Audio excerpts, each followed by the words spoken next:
তো এখন দেখো পরেরটাতে বলছে যে হচ্ছে কিতাব পড়িতে যার নাহিক অভ্যাস। যার কিতাব পড়তে অভ্যাস নাই সে হচ্ছে অভিলাষ মানে হচ্ছে প্রবল ইচ্ছা। সে কি স্যার? অভিলাষ? কিতাব পড়তে যার নাহিক অভ্যাস, নাহিক মানে নাই, বই পড়ার যার অভ্যাস নাই সে সবে কহিল জি। মতে মনে হাবিলাস। মানে সে আবিলাস হঠাৎ, না? হাবিলাস মানে এই যেখানে বলে দেওয়া আছে অভিলাষ বা প্রবল ইচ্ছা। কোনো কিছু প্রবল বুঝতে না পারলে, কোনো ওয়ার্ড বুঝতে না পারলে, কবিতার কোনো ওয়ার্ড যদি নিউ হয় অবশ্যই সেটা শব্দার্থতে দেওয়া থাকে। শব্দার্থটা দেওয়ার উদ্দেশ্য এটাই যে তুমি এখান থেকে খুঁজে না পেলে এখানে দেখবা। তার মানে যখন তুমি কবিতাটা নিজে নিজে পড়তে না গিয়ে বুঝবা না, অবশ্যই সেটা আগে শব্দার্থ টিকেতে খুঁজতে হবে। এই কবিতা পড়ার পরে যখন শব্দার্থ মুখস্থ করতে যাবা সেটা মনে থাকবে না, বাট কবিতা বুঝছো না যখন, সাথে সাথে যদি শব্দার্থতে দেখে নাও তাহলে কবিতাও বুঝবা, শব্দার্থটা মনে থাকবে। এটা হচ্ছে বাংলা পড়ার একটা টেকনিক। আচ্ছা, তে কাজী নিবেদি করিয়া বাংলা রচন। সেই কাজে এখন আমার হঠাৎ করে বই পড়ার অভ্যাস নাই, আস্তে আস্তে কি মানে আস্তে আস্তে ভাবটা ফুটে উঠছে। দেখো আমার প্রথমে বললো কি যার বই পড়ার অভ্যাস নাই সে হঠাৎ করে জি। বলল যে আমি বই পড়ার প্রবল ইচ্ছা হয়েছে। তে কাজী নিবেদি বাংলা করিয়া রচন, মানে আমার অল্প জ্ঞান নিয়ে আমি বাংলা রচনা করে নিজ পরিশ্রম তোষি আমি সর্বজন। মানে এরকম একটা মানুষকে বোঝাচ্ছে যে যারা বাংলা ভাষা নিয়ে বলে যে বাংলা ভাষাটার প্রতি আমার কোনো আগ্রহ নাই, তারা কেন হুম। কেন বলে সেটা নিয়ে কবি এখানে মানে কারণটা দর্শাইছে যে তাদের বাংলা ভাষা নিয়ে কোনো নলেজ নাই বা বাংলা সাহিত্য নিয়ে কোনো নলেজ নাই, বই পড়াতে তাদের কোনো উৎসাহ নাই, হঠাৎ করে বই পড়ে তারা কিছু একটা রচনা করতে লাগলো। ঠিক আছে, জি। নিজ পরিশ্রম তোষি আমি সর্বজন, তোষি মানে তোষামত করা, এবং আমি আমার অল্প জ্ঞান নিয়ে আমি যা লিখলাম সেটা নিয়ে আমি সবাইকে আরো শুনিয়ে বেড়াচ্ছি যে আমি লিখেছি। এই টাইপের মানুষ নিয়ে কবি এখানে লিখছে। তারপরে বলছে আরবি ফার্সি শাস্ত্রে নেই কোনো রাগ। তো কবি নিজের কথা বলছে যে আমার আরবি ফার্সি শাস্ত্রের প্রতি রাগ নেই, আমি বাংলা ভাষাকে যে এতটা ফোকাস দিচ্ছি, বাংলা ভাষাকে যে এতটা গুরুত্ব দিচ্ছি, কিন্তু আরবি ফার্সি শাস্ত্র নিয়ে আমার কোনো রাগ নাই। দেশি ভাষে হুম। বুঝিতে ললাটে পুড়ে ভাগ। ললাটে পুড়ে ভাগ মানে কপালে যে ভাঁজ পড়ে না, ভাঁজ পড়াটাকে বলে ললাটে পুড়ে ভাগ। মানে এবার তাদের কথা বলছে যে তারা তাদের তাদের অল্প জ্ঞান নিয়ে তারা হচ্ছে কবিতা রচনা করছে, সেটাকে সবার কাছে বলে বেড়াচ্ছে, এবং তারা এই টাইপের মানুষ যে দেশি ভাষা বুঝতে গিয়ে তাদের কপালে ভাঁজ পড়ে যায়। বুঝছি। ঠিক আছে, পরেরটাতে বলছে কি আরবি ফার্সি হিন্দে নাই দুই মত। হিন্দে মানে হিন্দু ভাষা, এখানে অনেকগুলো ভাষার নাম আছে, এগুলো একটু ফোকাস দিবা, কয়টা ভাষার নাম উল্লেখ করা আছে এই টাইপের প্রশ্ন দেয়। এই টাইপের প্রশ্ন বোর্ড পরীক্ষাতে না দিলেও বিভিন্ন কলেজের যেসব অ্যাডমিশন পরীক্ষা হয় সেখানে অনেকই মানে প্রশ্ন দেয়, যেগুলো নিয়ে আমি যেসব প্রশ্ন নিয়ে ডিসকাস করি, যেমন এই যে আনুমানিক জি। 1620, এইসব মানে ট্রিকি প্রশ্ন কিন্তু বিভিন্ন কলেজের অ্যাডমিশন যখন তুমি দিতে যাবা যদি দাও তখন দেখবা যেসব প্রশ্ন আসছে, বা বিভিন্ন স্বনাম ধর্মী স্কুলের টেস্ট পরীক্ষার প্রশ্নতে দেখবা কঠিন প্রশ্ন করতে চাইলে এসব জায়গাতে টিচারের ফোকাস থাকে, পড়ানোর সময়তেই তাদের মাথায় থাকে যে আমি এই টাইপের প্রশ্নগুলো করব। আচ্ছা যাই হোক, আরবি ফার্সি শাস্ত্রে নাই কোনো রাগ। আমার কবি তার নিজের আরবি ফার্সি শাস্ত্রের প্রতি, শাস্ত্র জাস্ট শাস্ত্র, ভাষা না শাস্ত্র, এমসিকিউতে হুম। এটাও ইম্পর্টেন্ট, আরবি ফার্সি শাস্ত্র নিয়ে নট ভাষা। দেশি ভাষা বুঝিতে ললাটে পরিভাগ, মানে তারা এই টাইপের মানুষ যাদের দেশি ভাষা বুঝতে গিয়ে কপালে ভাঁজ পড়ে। আরবি ফার্সি হিন্দে নাই দুই মত, মানে আমি যে ভাষাতেই কথা বলি না কেন সেটা একই কথা, আমাদের মতের অমিল নাই সেখানে। যদি বা আচ্ছা। লিখে আল্লাহ নবীর সিফত, যদি বা লিখে মানে যদি সেখানে আল্লাহ নবীর সিফত, সিফত মানে গুণকীর্তন, ঠিক আছে, মানে তার আল্লাহ নবীর গুণগান, যদি আমি সেখানে আরবি ফার্সি মানে আরবি ফার্সি শাস্ত্রতে হয়তো আল্লাহ নবীর সিফত আছে, কিন্তু আমি যদি সেটাকে বাংলা ভাষাতেও লিখি তাহলে সেটা তো অর্থ চেঞ্জ হয়ে যায় না, একই তো কথা। জি। ঠিক আছে, যে দেশে যেই বাক্য কহে নরগণ, নর মানে পুরুষ বোঝায় বা মানুষকেই বোঝায়, নর অর্থে এখানে মানুষকেই বোঝাচ্ছে, বাট নর মানে সাধারণত পুরুষ, নর ও নারী। যে দেশে যে বাক্য কহে নরগণ সেই বাক্যে বুঝে পপু, যেই বাক্য বুঝে প্রভু আপে নিরঞ্জন। নিরঞ্জন মানে মানে নির্মল, সৃষ্টিকর্তাকে বোঝাচ্ছে। ঠিক আছে, নির্মল। জি।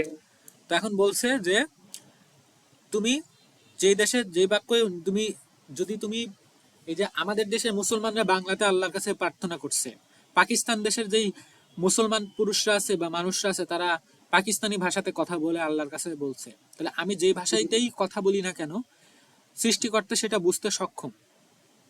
জি। সর্ববাক্য বুঝে প্রভু কিংবা হিন্দুয়ানি, সর্ববাক্য বুঝে প্রভু, এটা একটা কথা, কিবা হিন্দুয়ানি, হিন্দুয়ানি মানে সর্ববাক্যে বুঝে প্রভু। হিন্দুয়ানি মানে বাংলা ভাষা, বাংলা ভাষাকে সে সময় হিন্দুদের ভাষা মনে করা হতো, বলা হতো যে মুসলমানরা বাংলা ভাষার চর্চা করবে না। তো বলছে যে প্রভু সব ভাষায় বুঝে কিবা হিন্দুয়ানি, হিন্দুয়ানি মানে যদি সেটা বাংলা ভাষা হয় সেটা প্রভু বোঝে। আচ্ছা গেল, বঙ্গদেশী বাক্য কিবা যত ইতিবাণী, বঙ্গদেশী বাক্য হোক মানে বাংলাদেশের বাংলাদেশি বাক্য, মানে বাংলাদেশ। বঙ্গদেশী বাংলাদেশী বাক্য হোক অথবা কিবা যত ইতিবাণী, অথবা যত রকমের বাণী আছে, যত রকমের ভাষা আছে, প্রভু সবগুলোই বোঝে। বলছে মারফত ভেদের যার নাহি গমন, হিন্দুর অক্ষরে হিংসে শেষ। মারফত মানে মারফত ভেদে মারফত। বলতে যে আমি বলি মারফত ভেদে বলতে যে আমাদেরকে, আমরা আল্লাহর সাথে কানেকশনটা করছি কাদের মাধ্যমে, কার মাধ্যমে? নবী রাসূলদের মাধ্যমে না? জি আমাদেরকে যদি নবী রাসূল না আসতো তাহলে আমরা কিন্তু আল্লাহর সাথে, আল্লাহ বলতে যে কিছু একটা সত্তা আছে সেটা আমরা বুঝতাম না। জি এখন এই নবী রাসূলদেরকে আল্লাহ পাঠিয়েছে পৃথিবীতে, হ্যাঁ তাদেরকে আল্লাহ পাঠিয়েছে, তাদেরকে একটা দায়িত্ব দিয়ে পাঠিয়েছে, সেটা কি? আমাদের কাছে আল্লাহর কুরআন বা বাণী পৌঁছাই দেওয়া। তো এই জি তাদেরকেই বলা হয় মারফত ভেদে গম, মারফতি মানে তাদেরা আল্লাহর মারফতে এসছে। আমরা বলি না যে আল্লাহর মারফতে আসছে, বা হ্যাঁ মনে করো যে তোমার বাসাতে বা তোমাদের সামনের বাসায় কারোর বাসাতে তুমি একটা খাবার পাঠাবা, মানে তোমার আম্মু একটা জি খাবার পাঠাবে, সেটা তোমার হাত দিয়ে পাঠাইলো, তখন আমরা বলি জি যে নূরের মারফতে নূরের আম্মু আমার বাসায় খাবার পাঠাইছে, এটা আমরা বলি। আহ, তো এখন মারফত ভেদে বলতে যে কারোর মাধ্যমে পাঠানো। তো এখন বলছে মারফত ভেদে যার নাহিক গমন, মানে যারা নবী রাসূল না, হিন্দুর অক্ষরে হিংসে সেসবের গণ, মানে তাদের গণ বলতে তাদের প্রধান মানে যাদের, হিন্দুর অক্ষরে হিংসে সে সর্বরে। মানে যারা নবী রাসূল গণ না, মানে গুণ। সেসবের গণ, গণ মানে প্রধান ব্যক্তিত্ব, গণ আচ্ছা মানে প্রধান ব্যক্তিত্ব মানে তাদের প্রধান যারা তারা, ঠিক আছে? এখন আচ্ছা, মনে করো যে জি হচ্ছে যার মনে করো যে হচ্ছে কারা মানে বাংলা মানে ইসলাম বিদ্বেষী যারা, আর মনে করো ডোনাল্ড ট্রাম্প জি ইসলাম বিদ্বেষী, সেই ইসলামকে নিয়ে কথা বলছে, সে কি হ্যাঁ সৃষ্টিকর্তার, মানে সে কি নবী বা তার কোনো ধর্মীয় জ্ঞান আছে? নাই। হ্যালো কিন্তু সে, স্যার শুনি নাই। এখন মনে করো ডোনাল্ড ট্রাম্প আছে, ডোনাল্ড ট্রাম্প যে মুসলমানদেরকে নিয়ে এত বেশি মানে ষড়যন্ত্র করতেছে, সে কি আসলে জি আল্লাহর জি নবী বা তার মধ্যে কোনো ধর্মীয় জ্ঞান আছে? নাই। না সে মুসলমানদেরকে হিংসা করছে। সেরকম যারা মারফত ভেদে আসে নাই, মানে সে প্রধান, এরকম ভাবে বলছে যে যারা মারফত ভেদে আসে নাই তারা হিন্দুর অক্ষর মানে বাংলা ভাষাকে নিয়ে হিংসা করছে। হিন্দুর অক্ষর, এটা পরীক্ষাতে খুব ইম্পর্টেন্ট, পরীক্ষাতে প্রশ্ন দেয় যে হিন্দুর অক্ষর বলতে কি বোঝাচ্ছে। হিন্দুর অক্ষর বলতে বোঝাচ্ছে বাংলা ভাষা। হিন্দুর অক্ষর বাংলা। হিন্দুর অক্ষর বলতে বোঝাচ্ছে বাংলা ভাষা। আচ্ছা এখন বলছে শেষ হবে বঙ্গেত জন্মি হিংসে বঙ্গবাণী, শেষ হবে বঙ্গেত জন্মি হিংসে বঙ্গবাণী, মানে তারা বাংলাদেশে জন্মগ্রহণ করছে, বাংলাদেশের আলো বাতাসেই বড় হচ্ছে, কিন্তু তারা বাংলা হুম ভাষাকে আবার ঘৃণাও করছে, করে বলছে যে না, আমরা বাংলাটা হিন্দুদের ভাষা, আমরা বাংলা ভাষা চর্চা করব না, আমরা অন্য ভাষা চর্চা করব। এখন জি বলছে সেসব কাহার জন্ম নির্ণয় না জানি, যারা যে তোমার ঘরেই জন্ম, মনে করো তোমার দেশে জন্মগ্রহণ করে তোমার দেশের ভাষাকেই তারা অগ্রাহ্য করছে, তাহলে সেখানে জি কবি তাদের জন্ম পরিচয় নিয়ে প্রশ্ন তুলেছে যে সে তারা তারা কার পেটে জন্মাইছে, কোথায় জন্মাইছে, তাদের সেটা নিয়ে আমি জানি না কিছু। দেশি ভাষা বিদ্যার মনে না জোয়ায়, দেশি ভাষাতে এই বিদ্যা পাঠ লাইনটা দাগ দিয়ে আছে স্যার, এটা একটু বুঝান। কোনটা? এই যে এই লাইনটা দাগ দিয়ে আছে। কোন লাইনটা? দেশি ভাষা বিদ্যা যার মনে না জুয়ায়, নিজ দেশে ত্যাগী কেন বিদেশ না ন যায়। হ্যাঁ, তখন বলছে দেশি ভাষা বিদ্যাদার মনে না জোয়ায়, জোয়ায় মানে মনে মনে মনে মন টানছে না, মন মানছে না। বলছে দেশি ভাষা বিদ্যা যার মনে নেওয়া জোয়ায়, দেশি ভাষা দিয়ে বিদ্যা যাদের কাছে পছন্দের না, নিজ দেশ ত্যাগী কেন এ- বিদেশ না যায়, তারা বিদেশে যায় না কেন? মানে কবি এখানে প্রশ্ন তুলছে আচ্ছা যে দেশি ভাষা নিয়ে যাদের এত আক্রোশ, দেশি ভাষা দিয়ে যাদের বিদ্যা পাঠ করাটা পছন্দ হচ্ছে না, মনে না জোয়ায়, মনে জোয়াচ্ছে জি না, তারা নিজ দেশ ত্যাগ করে বিদেশ যাচ্ছে না কেন, দেশের বাইরে চলে যাচ্ছে না কেন? জি ঠিক আছে। হুম, এখানে বলছে মাতা পিতা মোহক্রমে বঙ্গেত বসতি, পিতামহ মানে দাদা, পিতামহ মানে দাদা, এটা লিখে রাখো। মাতামহ পিতামহ। মানে দাদি, মাতামহ মানে দাদি বা নানি এরকম বোঝাচ্ছে, মানে মাতামহ, তাই তো? হ্যাঁ, আচ্ছা। দাদা বা দাদা বা নানা এরকম। মাতা পিতামহ ক্রমে বঙ্গেত বসতি, মানে তার মা তার দাদা তার বংশপুরুষ কালক্রমে বাংলাতে বাস করছে, বাংলাদেশের আলো বাতাসে বেড়ে উঠছে, বাংলা ভাষাতে তারা কথা বলছে, আবার তারা বাংলা ভাষাকে নিয়েই ঘৃণা করছে, বলছে এটা হিন্দুদের ভাষা, এই ভাষায় সাহিত্য রচনা করা যাবে না। জি। দেশি ভাষা উপদেশ মনে হিত অতি, হিত মানে মানে হিত হিত মানে? হিত বলতে মানে ভালো বোঝাচ্ছে, মানে তারা দেশি ভাষায় উপদেশটা মনে হিত অতি মানে মনে অনেক বেশি ভালো লাগে। ঠিক আছে, তাহলে এখন দেখো এই কবিতাটা খুব বেশি জটিল না বা বড় না, বাট এখানে কি বোঝাচ্ছে, এখানে বলছে যে হচ্ছে আমরা মানে বাংলা মূল ভাবটা কি এই কবিতার? আচ্ছা মূল ভাবটা হচ্ছে এখানে দুই টাইপের মূল ভাব আছে, মানে দুই টাইপের কথা আছে।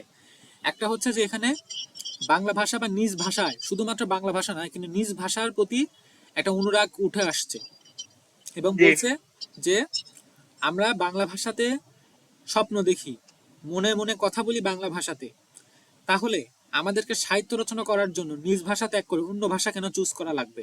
তোমার যদি একটা সাহিত্য রচনা করতে ইচ্ছা করে, তুমি বাংলায় লিখবা, তুমি বাংলাতে যদি না লিখে অন্য ভাষাতে লেখো, উর্দুতে লেখো, ইংরেজিতে লেখো, কথা কি আলাদা? তুমি কি আলাদা কথা কথা লিখবা? ভাষাটা আলাদা। তাহলে জি। এই দুটার মধ্যে কোনটা চুজ করা বেটার, নিজের ভাষা নাকি অন্যের ভাষা? নিজের ভাষা। নিজের ভাষা। কারণ কি? কারণ হচ্ছে তুমি যে অন্যের ভাষা চুজ করবে এটা তোমার নিজের ভাষাকে অপমান করা। তোমার মাতা পিতামহ, তোমার দাদা নানা এই দেশে বাস করে, তারা এই ভাষায় কথা বলছে, জি তুমি এই দেশেই বাস করছো, এই দেশের সব সুবিধা নিচ্ছ, এই দেশের আলো বাতাসে বেড়ে উঠছো, এই দেশের মানুষের মনের ভাব তোমার কাছে ভালো না, তুমি অন্য ভাষায় কথা বলতে চাচ্ছ। তখন জি কবিতাদেরকে লাস্টে কি বলেছে, যে যদি তোমাদের কাছে এটা ভালো না লাগে তাহলে এই দেশের, এই দেশে বাস করেও যদি এই দেশে ভাষা তোমার কাছে পছন্দ না হয়, তোমরা অন্যের দেশে চলে যাও, বিদেশে চলে যাও, এবং তোমার জি জন্ম কিভাবে হয়েছে বা তোমার জন্ম কোথায় সেটা আমি জানি না। এই যেখানে বলছে নির্ণয় না জানি, কই গেল? সেসব কাহার জন্ম নির্ণয় না জানি, তারা কাদের জন্ম, তারা কাদের থেকে জন্মাইছে সেটা আমি জানি না। ঠিক আছে, আবার আর একটা কথা বলছে যে তুমি তুমি যদি ধর্ম সাধনা করতে যাও, তোমরা যদি সৃষ্টিকর্তার কাছে মনের ভাব প্রকাশ করতে যাও, তুমি যে ভাষাতেই বলো সেটাই সৃষ্টিকর্তা বোঝে। এমন না যে তুমি বাংলা ভাষা ত্যাগ করে অন্য ভাষাতে বললে সৃষ্টিকর্তা সেটা বুঝবে। কোরআন লেখা হয়েছে আরবিতে, কিন্তু তোমাকে কি বলা হয়েছে তুমি আল্লাহর সাথে বাংলাতে, মানে আল্লাহর সাথে আরবিতেই কথা বলো? আরবি না। একটা ভাষা, আরবি একটা ভাষা, কোরআনের ভাষা আরবি, অবশ্যই মানে এটা তো কি তুমি মর্যাদা দিতে পারো, বাট এটা কিন্তু আল্লাহ বলে নাই যে তুমি আমার সাথে কথা বলার জন্য তুমি অন্য একটা ভাষা ইউজ করো বা আরবি ভাষাটাকে ইউজ করো, এটা বলে নাই। নামাজ পড়ার, জি নামাজ পড়ার জন্য আরবিতে বলতে হবে, কারণ তুমি নামাজে কোরআনের আয়াত তিলাওয়াত করো, সেটা তুমি ওইভাবেই, ওইভাবেই নিয়ম, সেটা ওইভাবেই নিয়ম, তুমি আরবিতেই পড়বা, কিন্তু মানে এটা একদম নিয়ম করে দেওয়া আছে। কিন্তু তোমাকে আল্লাহ বলে না যে তুমি অন্য ভাষায় কথা বললে বা অন্য ভাষায় তার কাছে একটা দোয়া করলে সেটা সে একসেপ্ট করবে না, এরকম কোনো নিয়ম নাই। তাহলে যেখানে জি জি। সৃষ্টিকর্তাও তোমাকে ছাড় দিছে, সেখানে তুমি কে হও যে তুমি অন্য ভাষাকে নিয়ে এত বেশি পাড়াপাড়ি করবা? এর এটাই, সাথে সৃষ্টিকর্তা মিলে লাভ আছে? লাভ নাই কেন? মানে বলছে যে সৃষ্টিকর্তাও তোমাকে রেস্ট্রিক্ট করে দেয় নাই, সৃষ্টিকর্তাও বলে নাই যে তুমি আমার সাথে অন্য ভাষায় কথা বলো। জি ঠিক আছে, তাহলে তুমি কে হও যে তুমি বাংলা ভাষাকে নিয়ে বা তোমার নিজের ভাষাকে নিয়ে তুমি মানে বিদ্বেষী আচরণ করবা? সৃষ্টিকর্তা তো নিজেও তোমাকে বলে নাই যে তুমি নিজের ভাষা নিয়ে বিদ্বেষী হও। মানে সব দিক থেকে, যদি মানে সে সব দিক থেকেই কম্প্যারিজনটা তুলে ধরছে নিজ ভাষার প্রতি। মানে নিজ ভাষার প্রতি আর কি আত্মসম্মান। হ্যাঁ, সেটাকেই সে সব দিক থেকে তুলে ধরছে, ইভেন সৃষ্টিকর্তাও বলে না যে তুমি অন্য ভাষায় কথা বলো, ব্যাস এটুকুই। জি জি। পাঠ পরিচিতি এটাই, তাহলে আমার কথাই যেটা সেটাই, তুমি আরো একটু ভিতরে ডিটেলস করে আরো একটু সৃজনশীল প্র্যাকটিস করে কোন টাইপের প্রশ্নে কি বলছে এগুলো দেখে গুছাই লিখতে হবে। গুছাই লেখার দায়িত্ব তোমার, বোঝানোর যা কিছু বলবা বুঝাইতে পারবো।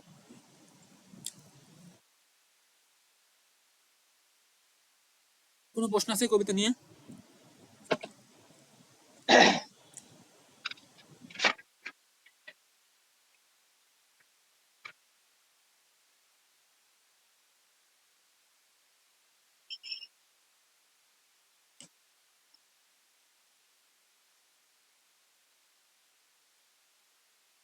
না। রেকর্ডিং অফ করি।